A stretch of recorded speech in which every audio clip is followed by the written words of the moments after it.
Have you ever wondered about the invisible forces that connect us in relationships? Is it a matter of mental alignment, or is there a deeper chemistry at play? How far can rapport truly go, especially in our digital age where human connection is constantly evolving? Our perceptions shape these relationships, but they can shift in a blink of an eye. And as our lives become more intertwined with technology, we face some crucial questions. How can we maintain meaningful human connections in a world driven by machines and algorithms? What are the right questions to ask to truly understand someone?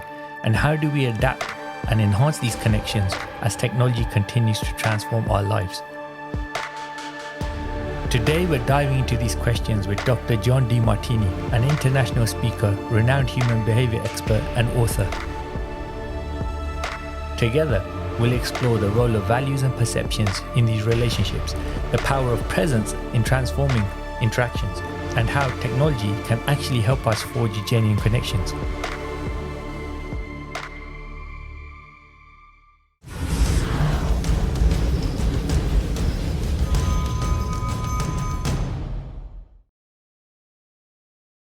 Welcome to another Digital Rapport Master Series interview. And today we have probably one of the world's leading authorities on human behavior, international speaker and best-selling author, Dr. John Demartini.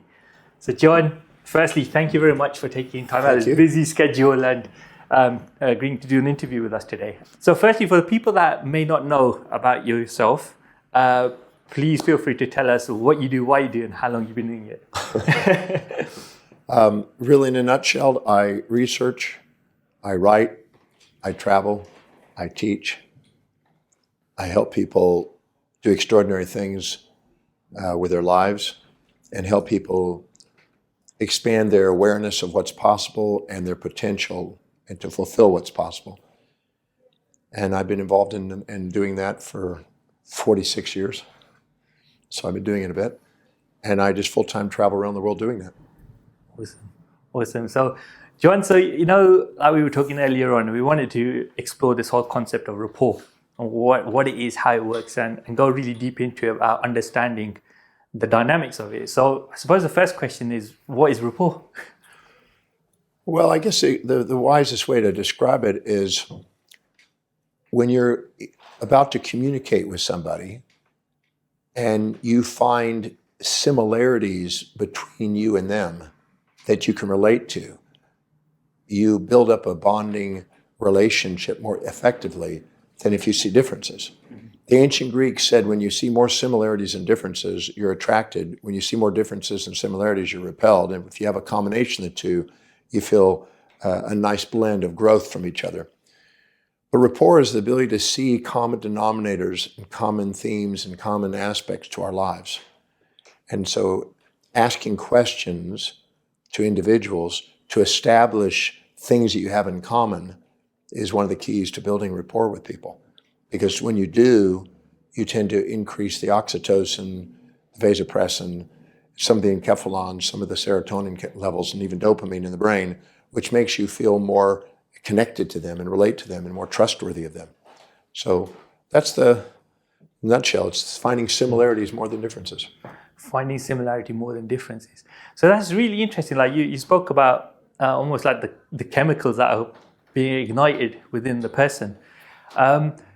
So would you say that rapport, is there a process to building rapport with someone? That's probably the first step, I suppose. Well, yeah, there's steps. If you just walk up to somebody and you don't introduce yourself and you don't greet them, you really don't have the opportunity, I guess you could say you haven't earned the right to ask questions about their life. First, you have to greet and introduce. Once you ask questions, if you ask questions and find common denominators, if I came up to you and I said, so where are you from? And you said, here. And you said, what part of here? And you said, there.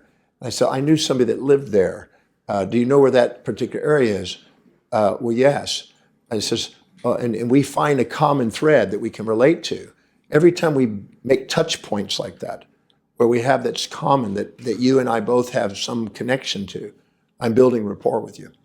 And in order to establish a relationship, establish a business relationship, or any form of interaction, building rapport is one of the first steps after greeting. I always say establish first greeting and then establish rapport before you can establish needs. Right. But by asking questions, if you want to meet you're a single guy and you want to meet up a girl, and you introduce yourself and you say, who are you, where you're from, what do you do? And if all of a sudden they go, well, I'm from this part of town. Oh my God, I live in the same part of town and it's on this street. I grew up on that street. Did you happen to know with this particular person on that street? I go, I did. The more we find that's common that we connect on, the more rapport we have. And the more we feel a camaraderie, a connection, and the more we feel, a trust factor. Because the trust factor is an oxytocin and vasopressin component. Right. And it's those things surge whenever we find something that we both agree on or both have experienced together. So establishing something we both have experienced or relate to or have in common is a rapport builder. Right. So let's talk a bit more about these chemicals then. So you're saying that when we're finding something in common, that what's going on in that moment is you're saying there's a chemical release that, how is that then making the other person feel connected to the other person? Well, I think it goes back to even before humans. If we look carefully, there's in the animal kingdom, you have predators that want to eat you, and prey you want to eat. And the prey eventually you eat becomes part of you. It's you. And the predator wants to take your life, and you want to get away from it. So you have a tendency to want to avoid the predator, which is a challenge, and you want to become part of the prey and have it part of you and join up with it and become one thing and consume it, if you will. So anytime we see something that is edible and consumable, we're going to want to bring it into our life and feel comfortable with it and open up to it. We want to close down on things that challenge us. We want to open up things that are things we want to consume. So when you're infatuated with somebody, you want to consume them. When you're resentful to somebody, you want to get rid of them. And I think that the rapport process is one of the steps in the consumption, you might say, and engulfing. I want to get to know you. Tell me more about you. I want to be with you. Come and spend time with me. Let's go out and eat together. Let's talk together. Let's make love together in some cases. You feel connected. And so you become, you can only trust people to live according to what they value. And if you have a common connection, you feel that there's a common value. And so therefore you can relate to each other. So rapport is essential for the relationship development. So it's like eating food. it has an association with consumption of food and trusting something. Yeah. Because if something is tonic, not toxic, you can trust to eat it. Sure. I can trust to eat that thing that's sweet, but I can't trust eat that thing that's bitter. So you mentioned like trust, so that means like the trust factor is a very important thing in building rapport. And so that you're saying that comes about by having commonalities. What are the chemicals that you said that are actually then being released? The bonding compound, there's basically two, the oxytocin, which is a pair bonding process, and vasopressin, which is one. But you also have enkephalins, endorphins for pleasure. You have serotonin for sort of fantasy, dopamine for sort of an attraction and addiction and desire, you might say. And you also get a bit of estrogen for nurture. Right. So those compounds very commonly go up when you feel you've got something that you are wanting to spend time with. Right. And all of those compounds, make you, I guess you could say, subjectively biased towards something and make you want to embrace it and spend time with it and engulf it. Right. When you're infatuated with somebody, you want to consume them. Yeah. You want to consume their time, consume who they are. I want to get to know you. Tell me more about you. Yeah. This is a sign of the that rapport building. And what's interesting is rapport, as long as you're asking and finding common denominators, when people first meet each other and they're infatuated with each other, if you ask them about this new relationship, they say, oh my God, we have everything in common. We have the same number of eyes, same number of ribs, same number of teeth, same number of arms and legs. Yeah. And they exaggerate how much they have in common. But at that infatuation phase, they feel they can trust each other. They can go in depth with each other. Now, they may not discover that that's long-term. They may find out that, this person turned out to be something that challenges me now. And you may end up resenting him. When you do, the rapport goes down, and you're not connecting, and you're not communicating effectively, and you want to withdraw from him. Right. And now you're seeing more differences and similarities. So rapport is a step in the engagement of a relationship with anybody, whether it be business or social or intimate relationship. Does that mean then certain activities that we do can ignite certain emotions in people, which then release the chemicals that can bond them to that particular thing that you might be trying to do? Well, I wouldn't say that there's a chicken or the egg. It's an inseparable synchronicity between the chemistry and the emotions, etc. Right. Perceptions, chemistries, and emotions all kind of go together. If I take somebody, I'll share a funny story. Yeah. So I'm in Sydney, Australia, doing the Breakthrough Experience, which is the program I've done 1,057 times. And I got there early, before the people were let in the room to start. And there was a lovely lady sitting in the front who had already snuck in.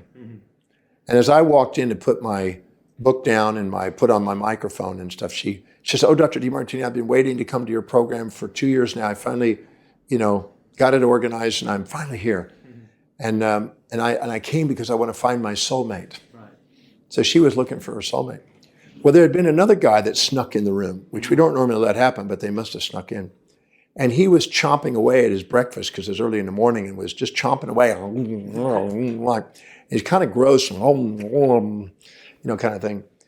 And I knew when she said she was looking for a soulmate, because she was a quite attractive girl, that the probability of this gentleman was probably not going to match. But for fun, I just said, "Well, what about this guy?" Right. And she kind of looked over her shoulder at the guy and went, "Oh, Dr. Demartini, no. Oh, no, not like that." And then just for fun, I like to play with chemistry. I said, "You don't like this one?" And she goes, "No, I'm surprised." She goes, "Why?" "Well, do you know who he is?" "No." Right. And so, "Well, he's one of the wealthiest billionaires on the planet." Right. And she goes, "Really? You're kidding." I said, "No, I deserved an Academy Award for my performance." And I said, "Yeah, he's one of the wealthiest billionaires." And she goes, "Really?"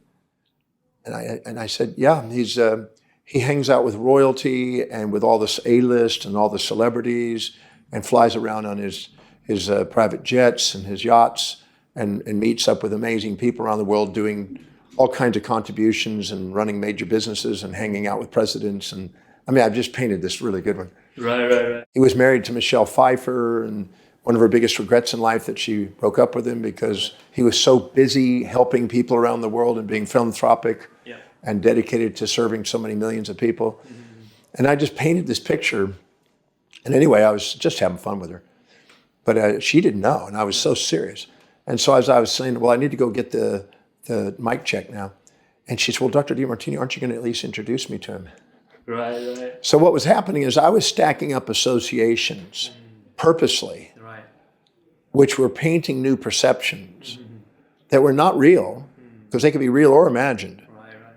And her mind was changing her perceptions and her chemistry. Wow. And because of that, vasopressin, dopamine, all these chemistries were going up. Right. And she was now feeling connected to this guy, even though nothing had happened except her perception of him changed. Wow. And when I told her, I said, "Well, right now, maybe throughout the course, I'll introduce you to him." Right. Now, he's just a guy. Yeah. But she now took a guy that was going, "Oh, no." That she sees no common denominator between what she wants and that. And now all of a sudden she sees a potential mate. And the reality is, I just painted a picture to prove to her that her associations are what the romance are. Right. And the bonding and the rapport and everything else is purely the ratio of perceptions. Wow. So how did you know that was going to appeal to her then? How did you? Well, I just took the peak of what most women would probably fantasize. Oh, right, okay. Right. Most women would probably fantasize by a good-looking guy, ambitious, socially connected, successful, inspired, contributing to the world, Yeah. wealth. Right. Awesome. Wow, that's amazing. So, by the way, when I did tell her it was just for fun, she came over there and went, "Bam." Oh, no. But was he actually a millionaire? Or was that just made up? No, it's just purely for fun. Right.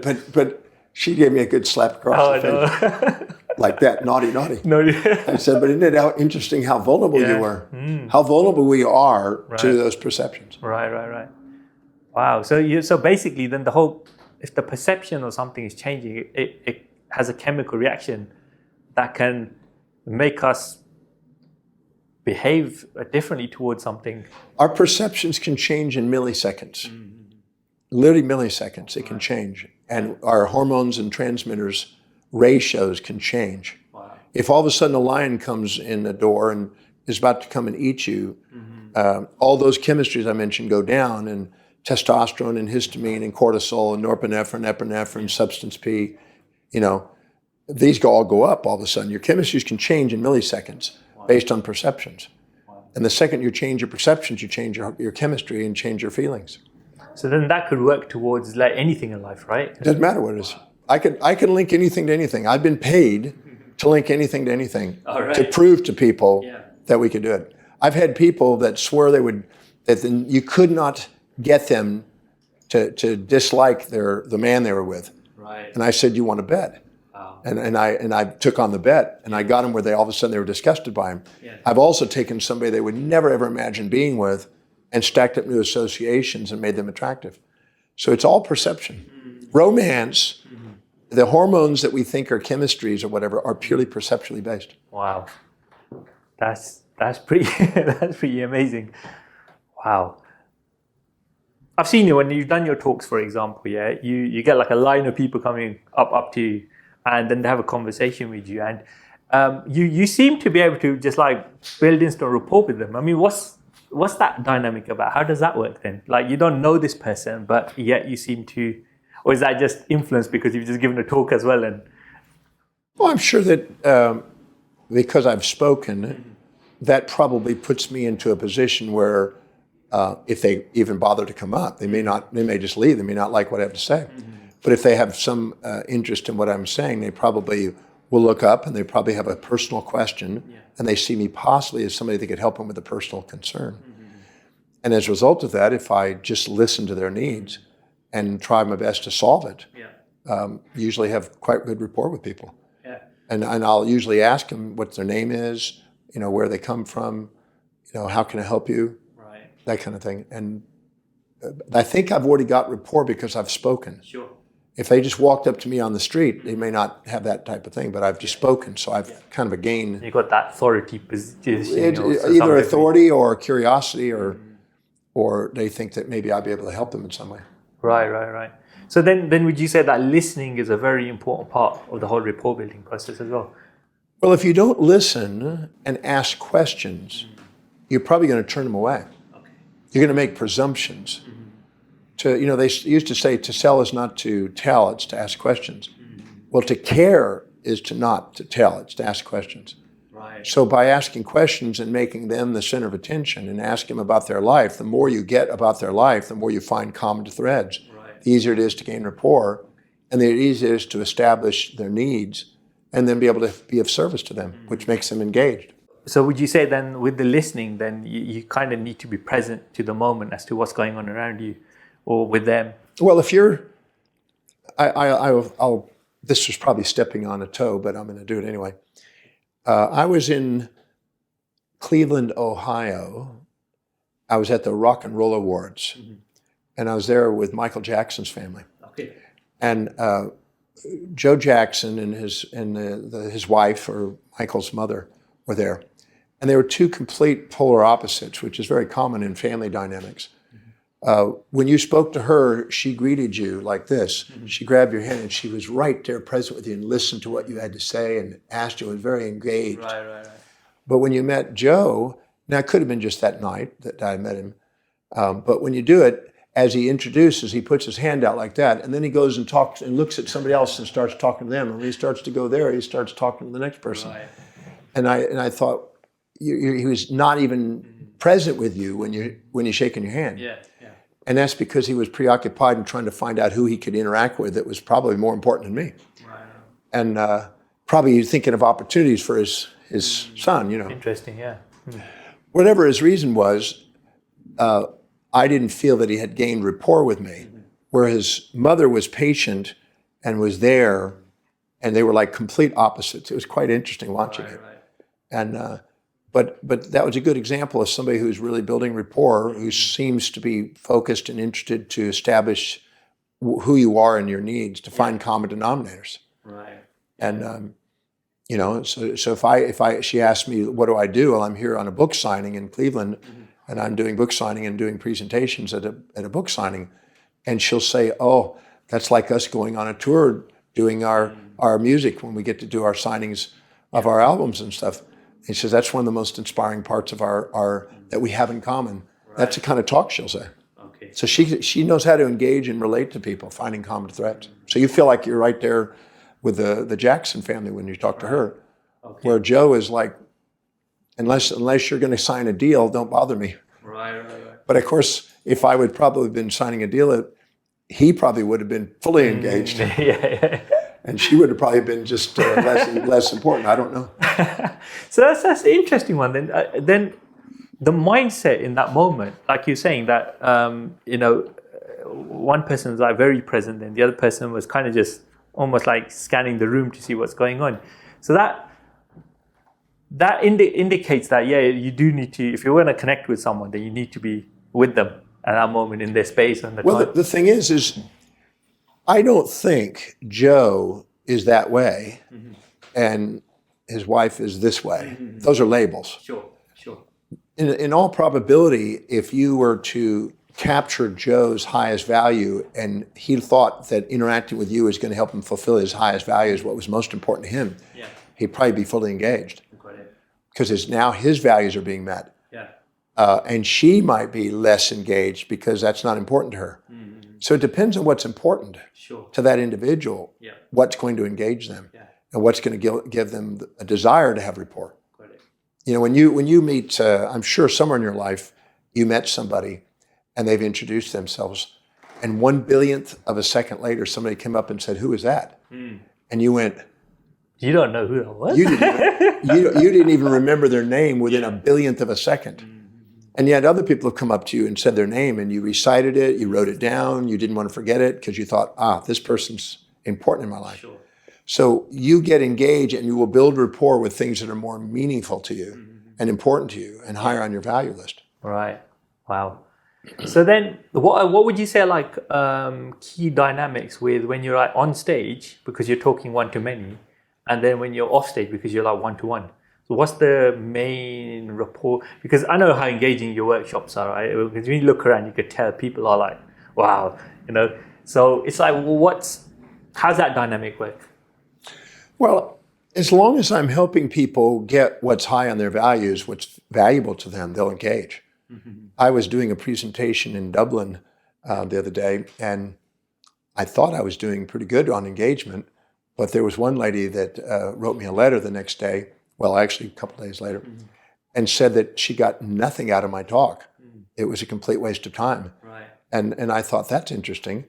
I was trying to imagine how spending 2 hours with me, how disengaging I could be. I couldn't imagine being that disengaging. I had an illusion about myself that I was more engaging than that. Right. But she said she got nothing out of it, no value whatsoever out of my talk.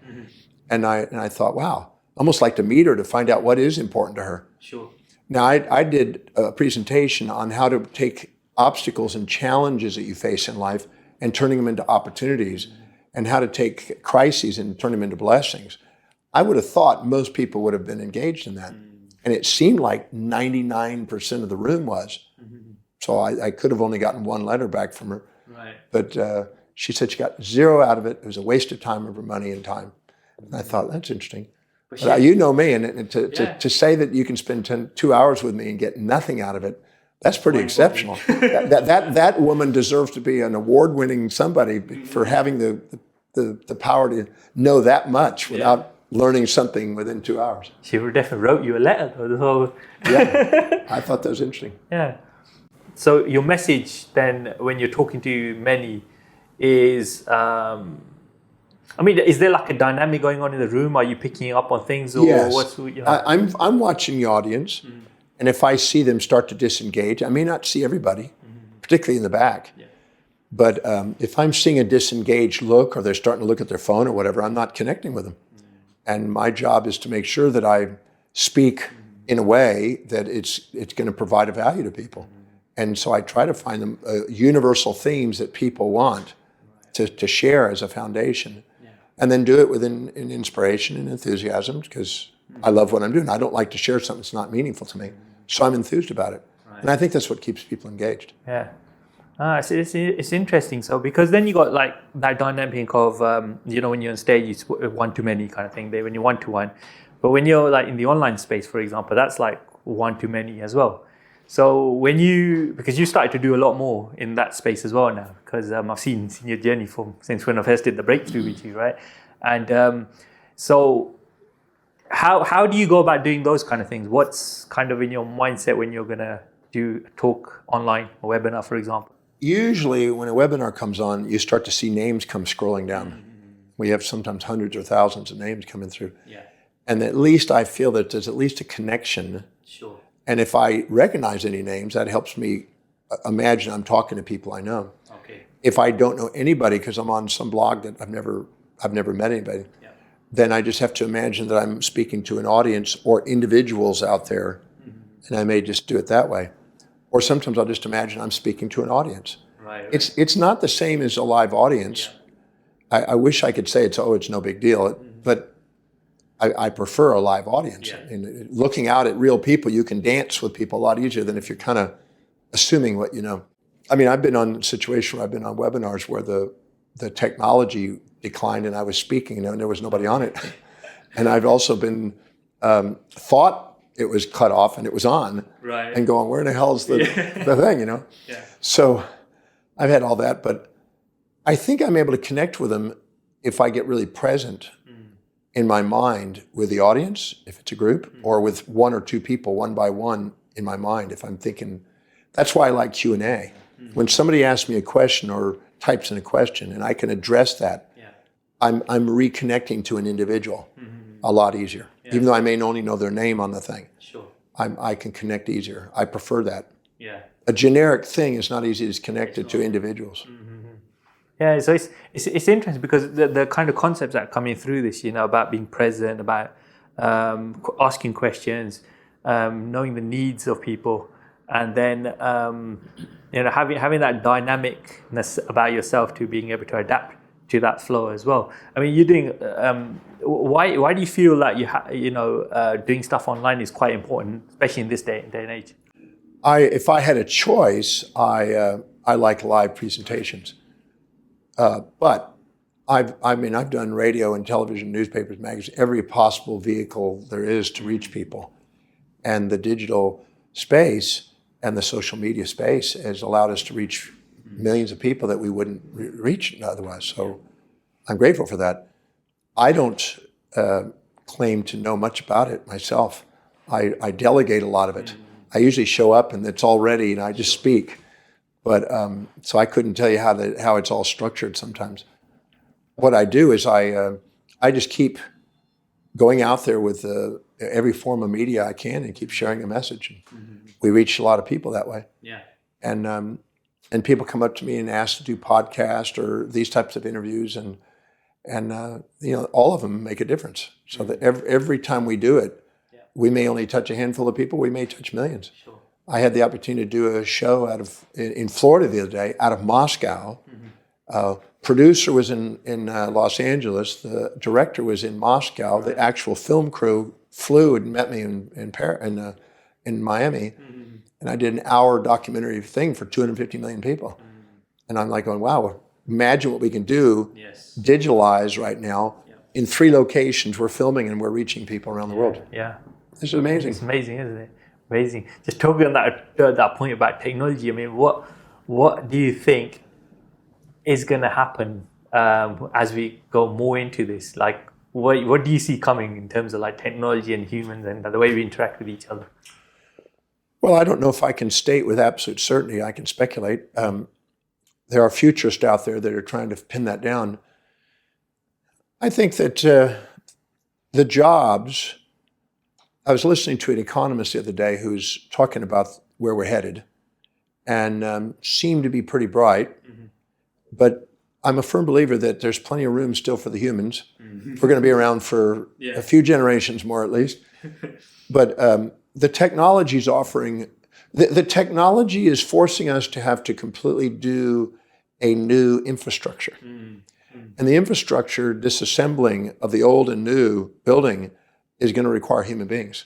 Robots are not going to be able to do that. True. So humans are going to still work in conjunction with robotics and automatics and other things that are exponential.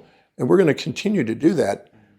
I don't think there's an end to that, because there's going to be some things that still require the human uniqueness. Yeah.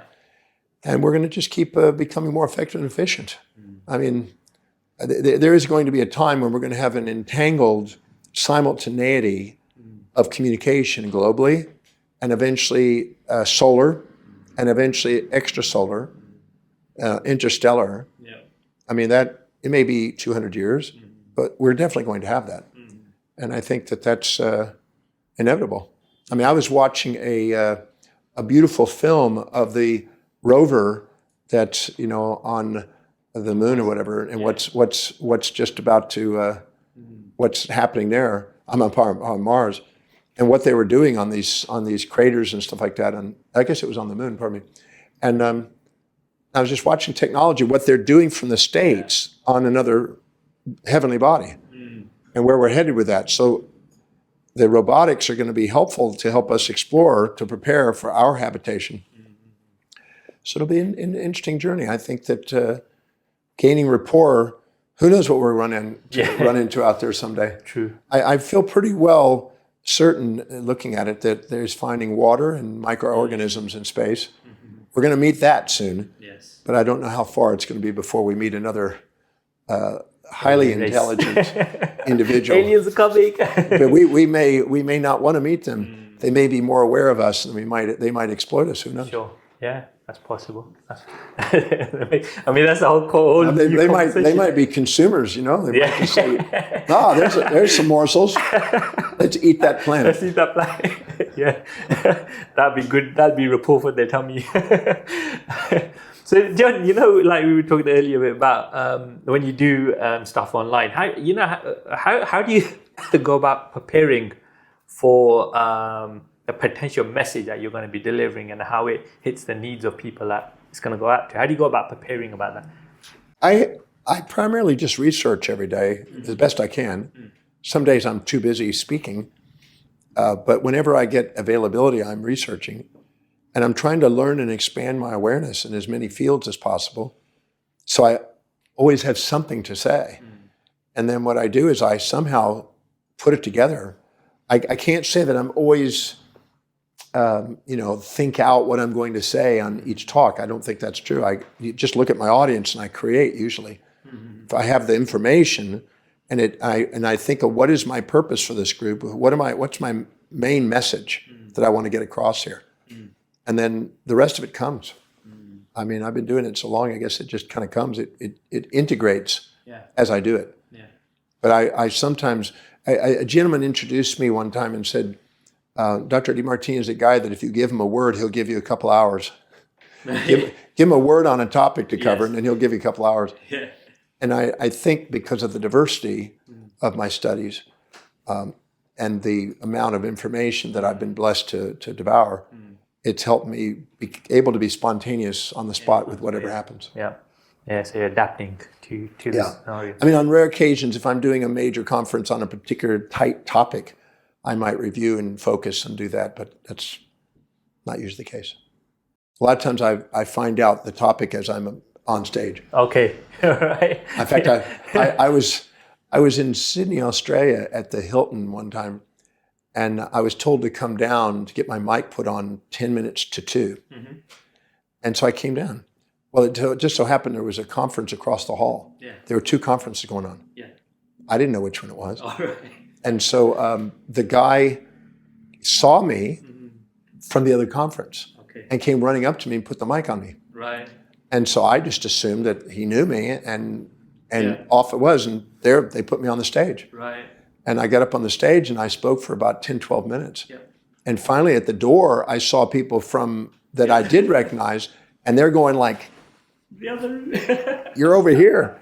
And anyway, so they started to take me off the stage, and people were like going, well, you can stay. You can stay. They didn't care. I started doing a topic they were into. Oh, wow. And so I sometimes get those crazy things happening. Oh, wow. That's just more exposure, isn't it, to different... I'm a ham for that. That's good. Yeah. That's funny. Because you got all this information and knowledge, I suppose it becomes very helpful for you when somebody comes to you with a problem or an issue or says something, that you're able to guide them on it or direct them on it, because you know their need. How much of that would you say is like intuitive, or how much of it would you say is just because you said like all this information that you've acquired, and how much of it would you say is just that dynamic that's going on in that conversation? I don't know if I can put those percentages there, but you summarized it nice. I think some of it is knowledge that I have, some of it is intuition kind of whispering, and some of it is when you're in with somebody, the dialogue and interaction and facial expressions and their mannerisms and their tones of voice and all those things are all added up, and you're responding to those from your experience. I mean, just doing it so much. So part of it is the knowledge, some of it's just the experience of interacting with people, and other it's intuition. I'm sure it's all the above. I don't know. Each situation might be a different ratio. Would you say that then it's like, obviously you've been doing it for so many years, so it becomes, like you said, it's almost like a dance to some degree. But would you say that there are kind of initial steps that somebody could follow if they were to build rapport? Like, for example, you said, you get present because you want to listen. So you get into that space, you're going to start listening to them, then asking questions, finding commonalities.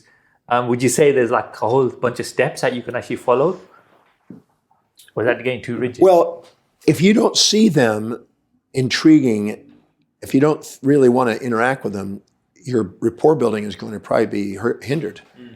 But if you ask yourself in your head while you're greeting them, how is getting to know this person going to help me fulfill my priorities, what's most meaningful to me, my highest values, my mission? If you keep that as the forefront, you're going to become engaged. So the intention. Because you're looking for how you can help them and help yourself at the same time. Right. I don't think it's an altruistic act where you're sacrificing for them, or a narcissistic act sacrificing you for them. Sure. I think, or them for you. I think it's simply just asking how specifically is being engaged and listening to this person, how could it potentially help me fulfill what's meaningful? And if you ask that question while you're talking to them, you're being led to questions to find common threads. Because you're going to guide that questioning process by asking. Because you're going to now see, you're curious. How is this person, how could this, you start from the idea there's no mistakes while we're meeting, and there must be a higher purpose from it. You start from that perspective, and then you ask, let's find it together. And by doing it, you start to get curious things, and usually, because of that, you're able to find it. So how did that come about for you then? At what stage did you start to think and feel that there must be a reason why we've connected? Well, I think that goes back all the way back to even my teenage years. I mean, I was hitchhiking from LA, Los Angeles, when I was 18, back to Texas, because I had been living in Hawaii and I had left home at an early age and stuff like that. I was a street kid. And I was hitchhiking back, and I kept thinking, every time I would get a ride, right before I'd get the next ride, it would start to rain. Drops were starting to come down. And then I would get in a car, and then I'd get dropped off. And right when I was about to get another ride, the drops of rain were coming. And I raced this front, which is this weather front that went across America from the northwest to the southeast. I raced it across for 2,000 miles. And I kept seeing that somehow, miraculously, I didn't get wet. I thought, almost felt like there was something describing it. It was an esoteric thing. It wasn't rational, but it just seemed like, isn't this interesting that every time I'm lucky, synchronous, whatever you want to call it, I'm making sure that I'm not getting wet, and I'm getting a ride, and it takes me right to where the front is about to hit again. And literally racing across over a 2-day period. And I started to think, well, maybe there's a reason for it. It could be an artificial, as Albert Camus says, that the meaning is what we make out of it. And it could be an artificial meaning we give it, which is very probable. But all I know is that I felt that there was a reason why things were happening. Right. And I think that it was more fulfilling to have that perspective than not. Right. So that led me to thinking, well, if we're meeting, let's find the reason for it. Okay. All right. So I think this might be in relation to what you've just been saying. You talk about this kind of energy field or matrix that everyone is a part of. So how deep does rapport go amongst people if we're part of this thing? I mean, is it possible to pick up on people's thoughts? Well, every weekend in the Breakthrough Experience, in the evenings on Saturday night, when we have completed the Demartini method and we've kind of equilibrated our mind and taken the emotions of infatuation, resentment, or pride and shame and just neutralized them all, and we're just present with somebody, and we really feel grateful for them, and we really feel a love for this person, and we feel, inspired to be with them.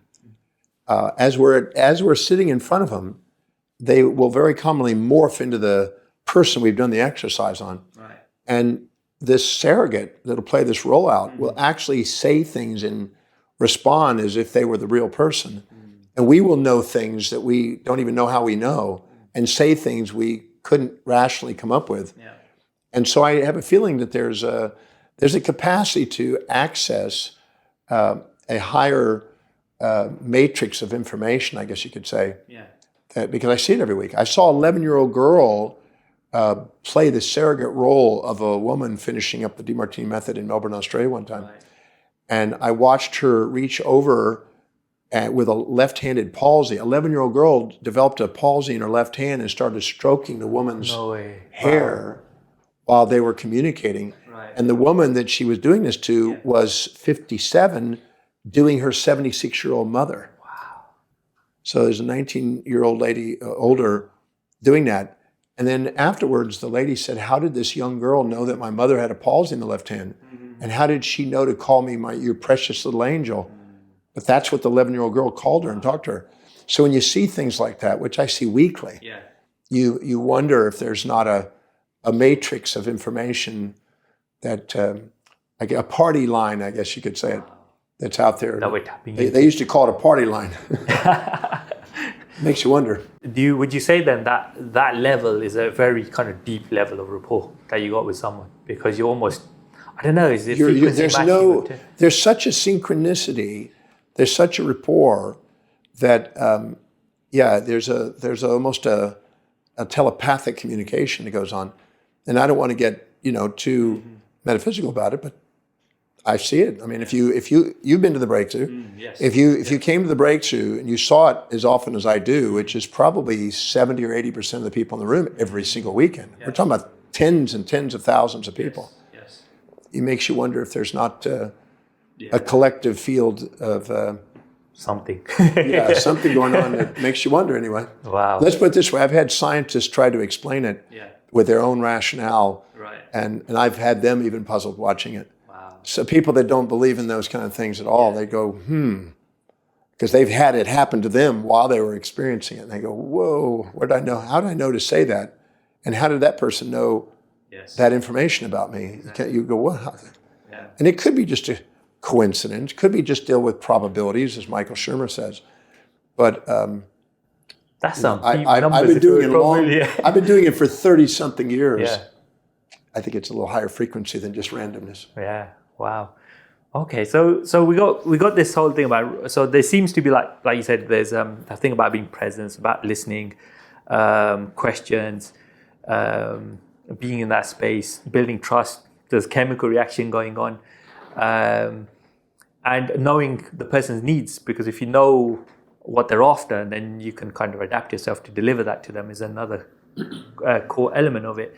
And I suppose the whole kind of, understanding of how this works is because we're trying to explore, like, if we're building rapport into one-to-one space, how do we do this online? How do we go about mapping these things online? So it's quite, like you said, when you're not in front of the audience, it's a lot more difficult trying to think who you're speaking to, or who you're engaging with, and what's going on. So in that context, do you reckon it's very important to then, you're probably in a different situation because you've got so much information coming into your mind, but knowing, like if you're going to a particular podcast, you're doing a particular topic, what the requirements or what the needs are of that audience, and then being able to address that. Yeah, I think there's also another factor. I've experimented with many different things over the years in audiences, and I'm sometimes in front of larger audiences where there's thousands.